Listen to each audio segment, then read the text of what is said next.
നമസ്കാരം. പുതിയൊരു വീഡിയോയിലേക്ക് എല്ലാവർക്കും സ്വാഗതം. വളരെ പ്രധാനപ്പെട്ട ചില വാർത്താ അറിയിപ്പുകളാണ് ഇന്നത്തെ വീഡിയോയിലൂടെ ഷെയർ ചെയ്ത് തരുന്നത്. നമ്മുടെയൊക്കെ വീടുകളിൽ ഒരു 50 വയസ്സ് കഴിഞ്ഞ ആളുകൾ, അല്ലെങ്കിൽ ഒരു 55-60 വയസ്സൊക്കെ കഴിഞ്ഞ വ്യത്യസ്തങ്ങളായിട്ടുള്ള ആളുകളുണ്ടാവും. അല്ലെങ്കിൽ നമ്മളുടെ അപ്പൂപ്പന്മാരോ അമ്മൂമ്മമാരോ അല്ലെങ്കിൽ അച്ഛനോ അമ്മയോ ആരായാലും അവർക്ക് ഒരുപക്ഷെ ഒരു 50 വയസ്സൊക്കെ കഴിഞ്ഞിട്ടുണ്ട് എങ്കിൽ അവർക്ക് വേണ്ടി വ്യത്യസ്തങ്ങളായിട്ടുള്ള സൗജന്യ സഹായങ്ങളൊക്കെ ഇപ്പോൾ ലഭ്യമാകുന്നുണ്ട്. ഇത് സംബന്ധിച്ചുള്ള വിശദമായിട്ടുള്ള ഒരു വാർത്താ അറിയിപ്പാണ്. ഇത് പല ആളുകളും ചോദിച്ചതിൻ്റെ ഭാഗമായിട്ടാണ് ഈ ഒരു വീഡിയോ ഞാനിപ്പോൾ ചെയ്യുന്നത്. അപ്പോൾ ചാനൽ ആദ്യമായിട്ട് കാണുന്ന പ്രിയപ്പെട്ട സുഹൃത്തുക്കൾ ചാനൽ ഒന്ന് സബ്സ്ക്രൈബ് ചെയ്ത് വെച്ചോളുക. ഇതുപോലെ ഇൻഫോർമേറ്റീവ് ആയിട്ടുള്ള വീഡിയോസ് നമ്മൾ അപ്ലോഡ് ചെയ്യുമ്പോൾ വളരെ പെട്ടെന്ന് എത്തുവാൻ ആ നോട്ടിഫിക്കേഷൻ കൂടി ഓൺ ആക്കിക്കൊള്ളുക. കൂടാതെ ഫേസ്ബുക്ക് വഴിയാണ് വീഡിയോ കാണുന്നതെങ്കിൽ നമ്മുടെ ഫേസ്ബുക്ക് പേജ് കൂടി ഒന്ന് ഫോളോ ചെയ്ത് വെച്ചോ. നമുക്ക് വിശദമായിട്ടുള്ള അറിയിപ്പ് നോക്കാം. നമ്മുടെ സമൂഹത്തിൽ വ്യത്യസ്തങ്ങളായിട്ടുള്ള ആളുകളുണ്ട്. പ്രത്യേകിച്ച് സാമ്പത്തികമായി ഉയർന്നു നിൽക്കുന്ന ആളുകൾ, സാമ്പത്തികമായി വളരെ പിന്നോക്കം നിൽക്കുന്ന ആളുകളൊക്കെ. ഇവർക്കൊക്കെ വേണ്ടി പ്രത്യേകമായിട്ടുള്ള ആനുകൂല്യങ്ങൾ, സാമ്പത്തികമായിട്ട് പിന്നോക്കം നിൽക്കുന്ന ആളുകൾക്കൊക്കെ ആയിട്ട് പ്രത്യേക സാമ്പത്തിക സഹായങ്ങളും സാമ്പത്തികേതര സഹായങ്ങളും വൈദ്യുത സഹായങ്ങളും ഒക്കെ ഉണ്ട്. വൈദ്യസഹായങ്ങളൊക്കെ വലിയ രീതിയിൽ തന്നെ ഇപ്പോൾ ഉപയോഗപ്പെടുത്തുന്ന ഒരു സാഹചര്യം കൂടിയാണ്. നമുക്കറിയാം, എന്തെങ്കിലും ഒരു സംരംഭം, എന്തെങ്കിലും ഒരു ബിസിനസ് ഒരു നിശ്ചിത പ്രായം കഴിയുമ്പോൾ നമുക്ക് ചെയ്യാൻ സാധിക്കില്ല, അല്ലെങ്കിൽ ഇതിനുള്ള പണം കണ്ടെത്തുക എന്ന് പറയുന്നത് വളരെ ബുദ്ധിമുട്ടുള്ള ഒരു കാര്യമാണ്. ഒരു 50 വയസ്സ് കഴിഞ്ഞ ആളുകൾക്കൊക്കെ ഇത് വളരെ ബുദ്ധിമുട്ടുണ്ടാവും.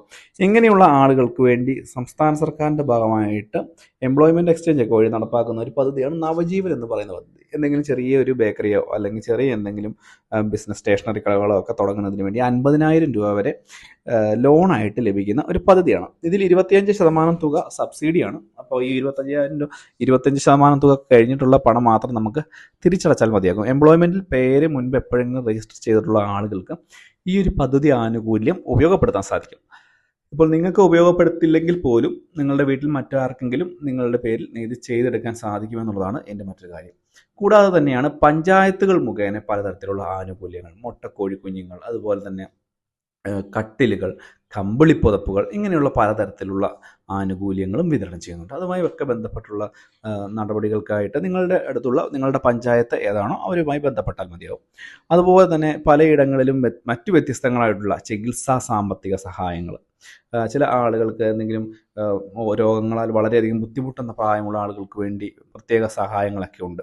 അല്ലെങ്കിൽ നിയമപരമായിട്ടൊക്കെ എന്തെങ്കിലും സഹായം വേണമെന്ന് ഉണ്ട് എങ്കിൽ അതിനുവേണ്ടിയും 14567 എന്ന് പറയുന്ന ടോൾ ഫ്രീ നമ്പറിൽ വിളിച്ചുകൊണ്ട് നിങ്ങൾക്ക് സഹായങ്ങൾ അഭ്യർത്ഥിക്കാൻ പറ്റും. മറ്റാരുടെയെങ്കിലും കയ്യിൽ നിന്ന് പീഡനം ഏൽക്കുന്ന രീതിയിലേക്ക് വന്നാൽ പോലും നിങ്ങൾക്ക് ഇതൊക്കെ ഉപയോഗപ്പെടുത്താൻ സാധിക്കുമെന്നുള്ളതാണ് ഇതിൻ്റെ മറ്റു വശം. ഇതൊക്കെയായിട്ട് ബന്ധപ്പെട്ടുള്ള ഒരു പ്രധാനപ്പെട്ട അറിയിപ്പാണ്. എന്തെങ്കിലും സംശയം ഉണ്ടെങ്കിൽ ചോദിക്കാം. കാരണം ഈ ഒരു വിഷയം നമ്മളുടെയൊക്കെ വീടുകളിൽ പ്രായമായവരുണ്ട് എങ്കിൽ അവർക്ക് ഇത് ഉപയോഗപ്പെടുന്ന കാര്യങ്ങളാണ്. അപ്പോൾ ഈ ഒരു കാര്യങ്ങളൊക്കെ ഒന്ന് പ്രത്യേകം മനസ്സിലാക്കി വെക്കുക. വളരെ പ്രാധാന്യം അറിയിക്കുന്ന അറിയിപ്പാണ്.